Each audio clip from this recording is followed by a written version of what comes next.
Welcome back. बात हो रही है सेनेट इंतखाबात के हवाले से, और सेनेट इंतखाबात में आज सबसे बड़ा अपसेट किया, और वो अपसेट किया है पीडीएम ने, पीडीएम की इत्तेहादी जमातों ने। और यूसुफ रज़ा गिलानी सेनेट इंतखाबात में सेनेटर बनने में कामयाब हो गए। हुकूमत इस वक्त प्रेशर में नज़र आ रही है, और ख़ास तौर पे आज जब हमने देखा कि हुकूमती पैनल प्रेस कॉन्फ्रेंस कर रहा था, तो इल्ज़ामात पहली दफ़ा ऐसा हो रहा है कि हुकूमत इल्ज़ामात लगा रही है अपोजिशन पे धांधली के, और वो कह रहे हैं कि इसमें पैसा चला। सिंध की अगर हम बात करें तो सिंध में एक नशिस्त इजाफी मिली है पाकिस्तान पीपल्स पार्टी को। नंबर गेम्स के हवाले से जो सीट्स मिलनी थी उसमें इजाफा क्यों हुआ, और पाकिस्तान तहरीक इंसाफ के कुछ लोग थे जो नाराज़ थे, और उन्होंने पाकिस्तान पीपल्स पार्टी को वोट भी दिए। इस पर बात करेंगे। चौधरी मोहम्मद मकबूल साहब ने हमें ज्वाइन किया है, ब्यूरो चीफ साउथ हैं और सीनियर सहाफ़ी तजियाकार हैं। बहुत शुक्रिया चौधरी साहब, आपने आज इस पूरे अमल का हिस्सा भी रहे।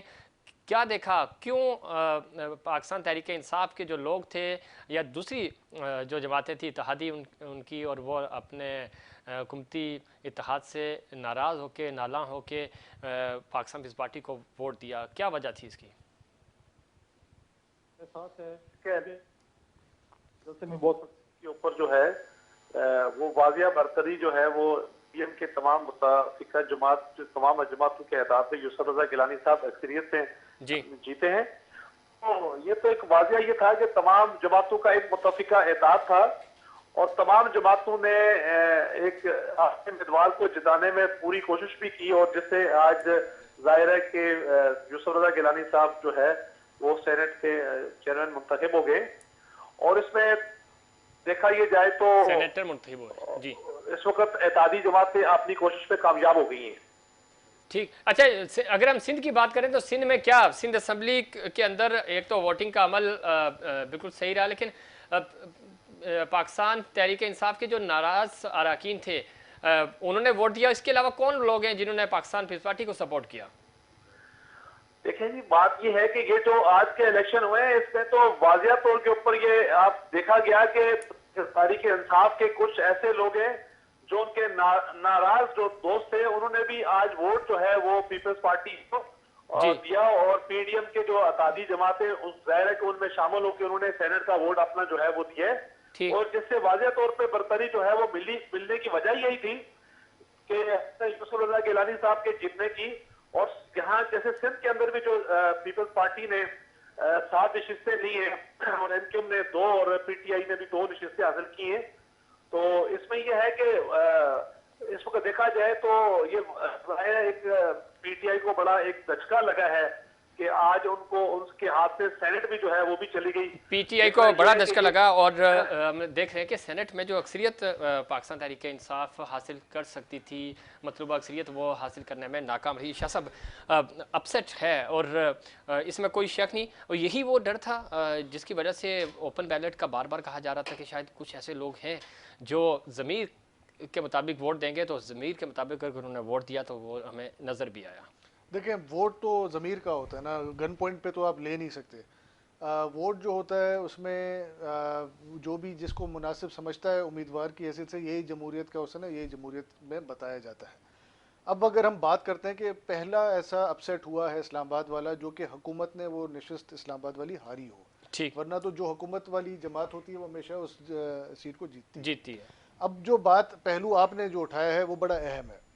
देखें, बात ये है कि हम बात ये करते हैं कि पीटीआई के आज वज़रा की प्रेस कॉन्फ्रेंस थी कि जी हमने जो है वो फैसला कबूल किया इलेक्शन कमीशन का, सुप्रीम कोर्ट का।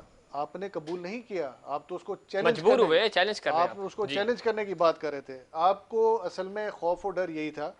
अब यही बात है कि आप शो ऑफ हैंड्स क्यों चाह रहे थे? सही, शो ऑफ हैंड्स आप इसलिए चाह रहे थे कि जो आपके ऐसे लोग हैं जिनकी आपके पास फाइलें हैं, जिनको आप प्रेशराइज कराते हैं इदारों से, जिसको आप कहते हैं कि जी अगर ये इस तरह ना किया तो तुम्हारी ये चीज़ खोल के रख देंगे, ठीक, वो कमज़ोरियाँ उनकी उनको ब्लैकमेल करने के लिए आप चाह रहे थे ना। जब वो ब्लैकमेल, क्योंकि आपने उनको ब्लैकमेल करना था थ्रू शो ऑफ हैंड से, ठीक है। जब वो खुफिया पे बात आ जाती है तो खुफिया पे उनको पता है कि जी ये तो हम मजबूरी में इधर हैं, वरना ये हमें अंदर डलवा देंगे या हमारे साथ कोई मामला हो जाएगा, तो हम अपने ज़मीर की आवाज को जो है वो बुलंद करते हुए हम इधर वोट करते हैं, वोट करेंगे। तो ये तो उनको प्रॉब्लम है ना, ये तो उनको उनके साथ प्रॉब्लम। इस पे पाकिस्तान तहरीक इंसाफ का मौका भी लेते हैं। मोहम्मद इब्राहिम खान मैंने हैं पाकिस्तान तहरीक इंसाफ के, बहुत शुक्रिया आपने प्रोग्राम में वक्त दिया। आज क्या हुआ, आपके पास अददी अक्सरियत थी और उसके बावजूद इस्लामाबाद की चूँकि ये मुकाबला यूसुफ रज़ा गिलानी साहब के और हफीज़ शेख साहब के दरमियान था और ये बेसिकली पीडीएम और हुकूमत के दरमियान मुकाबला था। ये नशिस्त आप हार गए हैं और अब वज़ीर-ए-आज़म ने यह फैसला किया है कि वो एतमाद का वोट लेके। किस तरह देखते हैं इस पूरे अमल को, शिकस्त की वजह क्या बनी? देखिए, इसकी मल्टीपल वजूहात हैं। पहली बात तो ये है कि एक तो हमारी सेनेट जो खातून है वो तो बन गई हैं और जाहिर है हमारे जो मेल थे शेख साहब वो इलेक्शन उन्होंने लूज किया है। अच्छा, बड़ा आपने खुद अच्छी बात की कि खातून जो हैं उनको 174 वोट मिले और इनको 164 मिले, 10 वोट जो ऊपर नीचे हुए, इसकी क्या वजह बनी? इसका मतलब ये है कि आपके जो लोग थे उन्होंने एतमाद नहीं किया हफीज शेख पे। नहीं जी, उसमें ये था कि जितना गुड़ उतना मीठा, जितना इनको जरूरत थी, जिस सीट के लिए इन्होंने अपना माल लगाया उतना रिटर्न मिल गया। ये बेसिकली हुआ ये है कि इसके लिए एक बड़ा प्रॉपर वर्ड है कि बड़े जो है ना जी शफाफ किस्म के डिसऑनेस्ट थे, उन्होंने उतना ही दिया जितना उनको बेनिफिट हुआ फाइनेंशियल।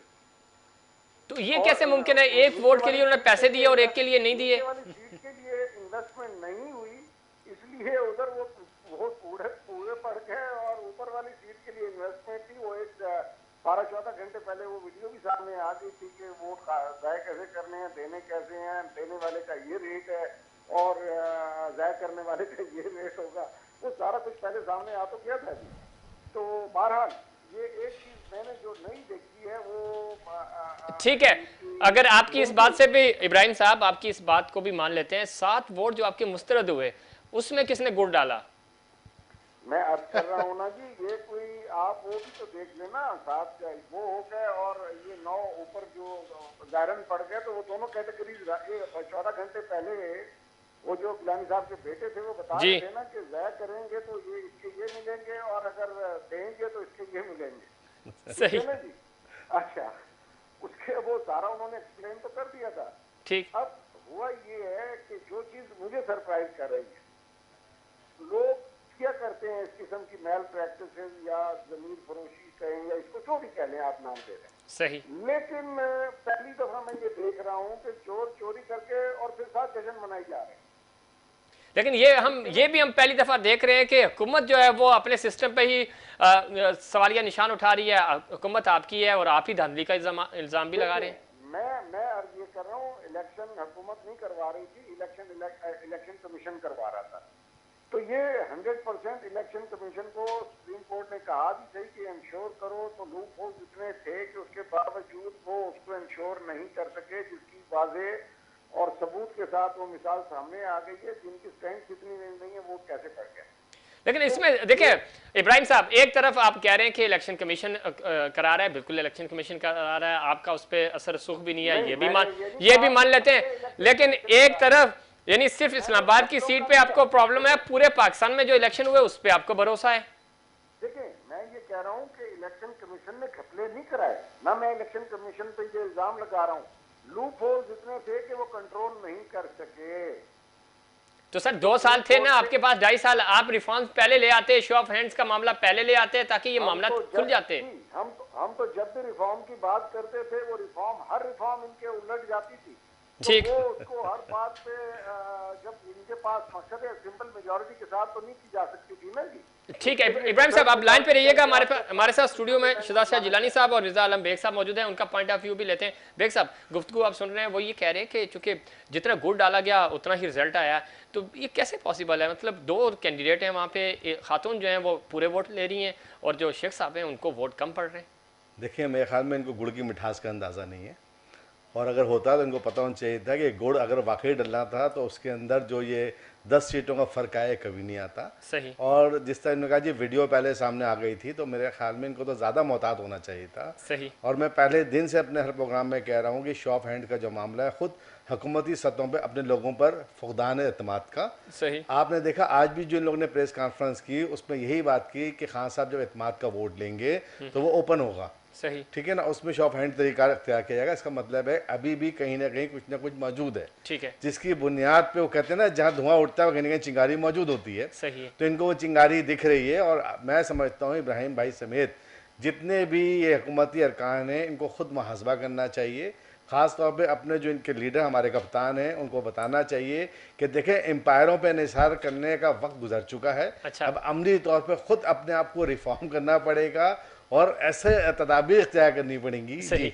एक चीज़ ऐड करता हूँ आपकी इस गुफ्तगू में कि आपके रिव्यू का सिस्टम आ गया, आप रिव्यू ले सकते तो रिव्यू में फैसला फिर जी हाँ, रिव्यू का सिस्टम आ गया। है। मैंने कहा ना कि इसको रिफॉर्म करें चीज़ों सही। को और थर्ड एम्पायर को भी देखें वो क्या कह रहा है। ठीक है। तो इस वक्त जो फजल रहमान साहब का बयान है अगर आप गौर से पढ़ें 2 दिन पहले का या सुने तो उसमें तमाम चीज़ों को बाकायदा निशानदेही की थी। अच्छा। और आप बिलावल साहब का भी वो बयान सामने रखें जिसमें उन्होंने कहा था कि हुकूमत ने बहुत देर कर दी है। ठीक है। इसका मतलब है कहीं ना कहीं कुछ ना कुछ हुआ है जिसकी बुनियाद पर आज अपोजिशन यानी पीडीएम ने उसका फ़ायदा लिया है। ठीक है। तो अभी भी वक्त है अगर हुकूमती ऐवानों में अपनी इस्लाह कर ली जाए और उन चीज़ों पे निशानदेही इनकी हो गई है उस पर बेहतर अंदाज में काम किया जाए तो हो सकता है 2.5 साल बेहतर अंदाज में गुजर सकते हैं। और इस वक्त हुकूमत को थोड़ा संजीदा होना पड़ेगा, वक्त कम है। शाह साहब, जरदारी साहब ये कह रहे हैं कि 5 वोटों की जीत कम है, ज़्यादा वोटों की उम्मीद थी। वो हामिद मीर साहब के साथ गुफ्तगू कर रहे थे और उन्होंने बताया कि हमारा टारगेट कुछ और था।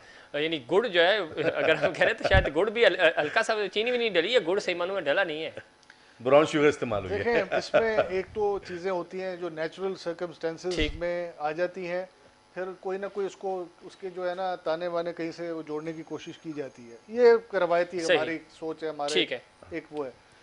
मैं ये कह रहा हूँ कि हमारी इस वक्त हालात जो हैं, आप ये देखें कि क्या हम जितनी जमातें हैं, पिछला इलेक्शन क्या पीडीएम के प्लेटफॉर्म से लड़ा गया? इसका जवाब है नहीं। क्या उससे पिछला इलेक्शन इस तरह 2015 वाले इलेक्शन में एमकेएम को पीपल्स पार्टी ने एक वॉक ओवर दिया था एक आध सीट पर। उस वक्त मामला जरा एतमाद साजी वाले थे, कुछ जरा करीब आने वाले तफहीम वाले मामला थे। अब सूरत ये कि टोटल डायनामिक्स इस वक्त चेंज है। ठीक है। तो जब डायनामिक्स चेंज है तो एक मेजोरिटी का एक व्यू पॉइंट सामने आया, कुछ नाराजगियां हुई। ठीक है। और जो कुछ नाराजगियां थी और कुछ नालायकियां थी। ठीक है। अच्छा, आखिरी पॉइंट, चूंकि वक्त खत्म हो रहा है, मुझे शो खत्म करना है। आखिरी पॉइंट, आपको क्या लगता है कि फील्ड जो है, पोजीशंस जो है वो शफल हुई हैं, कुछ इदारों ने पोजीशनें चेंज की हैं, आपको लगता है? यस या नो? देखें, इदारों की तरफ से तो मैं कुछ इसलिए नहीं कहूँगा कि आज ये भी तो हुआ है ना कि फैसल वाउडा का भी तो आ गया। सही है, उसको भी तो थोड़ा बहुत रिलीफ मिल गया। ठीक है। लेकिन अगर मैं बात ये करूँगा कि आज के इलेक्शन के हिसाब से तो देखें जो होना था वो जीडीए आप देख लें कि उनके पास तो लोग ही पूरे नहीं थे। ठीक है। तो आपको लगता है असेंबलियाँ तहलील होंगी, री इलेक्शन होंगे? देखिए, असेंबलियाँ तहलील होना या री इलेक्शन का जो है वो इन्हिसार कुल आने वाले दिनों पे हालात पर इस वक्त कुछ कहा। ठीक है। बेग साहब, आपको लगता है? नहीं, ऐसा मुमकिन फिल वक्त नहीं दिख रहा। ठीक है। इसकी 2 वजूहत हैं कि देखें, मैंने कहा ना भी ये पहले मोहतात हो गए और दूसरी चीज़ ये अब ये डिपेंड करता है पीडीएम की पॉलिसी पे। इब्राहिम साहब, आपको लगता है क्योंकि आपने कॉन्फिडेंस का वोट लेना है अब अवाम से, और अगर वहाँ पे भी आप कॉन्फिडेंस अपना बहाल ना कर सके तो फिर क्या असेंबलियाँ तहलील करेंगे? यकीनी तौर पे प्राइम मिनिस्टर साहब का ये बहुत अहसन इक़दाम है और ये वक्त का तकाजा भी था कि वो अपना वोट ऑफ कॉन्फिडेंस लें। अगर वो नहीं लेंगे तो इमरान खान वो किसी सूरत में जो है वो फिर इनको असेंबली को नहीं रखेंगे। ठीक। वो इसलिए कह रहे हैं कि अगर मुझे मेरी जो है हाउस मुझे देता है वोट ऑफ कॉन्फिडेंस तो फिर मैं ठीक है। ये इखलाकी बर्तरी होगी, उनको वोट ऑफ कॉन्फिडेंस लेना होगा। बहुत शुक्रिया इब्राहिम साहब। नहीं, ये इखलाकी कोई बर्तरी नहीं है खान साहब की। खान साहब जो है वो जो 26 मार्च को लॉन्ग मार्च होने जा रहा है, वो एक सेरेमोनियल आखिरी पत्ता खेलना चाहते हैं ताकि ये अगर एतमाद का वोट अगर ले लिया तो उसमें उसका जो इम्पैक्ट होगा कम पड़ जाएगा। ठीक है, बहुत शुक्रिया शहजाद शाह साहब आपका, बहुत शुक्रिया मिर्जा आलम बेग साहब आपका, बहुत शुक्रिया इब्राहिम खान साहब आपका भी बहुत शुक्रिया। जमहूरी अमल की फतह हुई है और कमी बेशी होती है, धांधली के इल्ज़ामात लगते हैं, ये पाकिस्तान के इलेक्शंस का खासा रहा, लेकिन रिफॉर्म्स होंगे तो ये चीज़ें कम हो सकती हैं। उम्मीद करते हैं कि ये जमहूरी सिलसिला आगे चलता रहे और जो बिलावल भुट्टो साहब कह रहे हैं कि जमहूरियत बेहतरीन इंतकाम है और यही प्रोसीजर है और इसी से मुल्क तरक्की भी करेगा। नाज़रीन, ये था हमारा आज का प्रोग्राम। उम्मीद करते हैं दीगर प्रोग्राम्स की तरह आज का प्रोग्राम भी आपको पसंद आया होगा। मुझे और इनसाइड पाकिस्तान की पूरी टीम को दीजिए इजाज़त। अल्लाह निगहबान।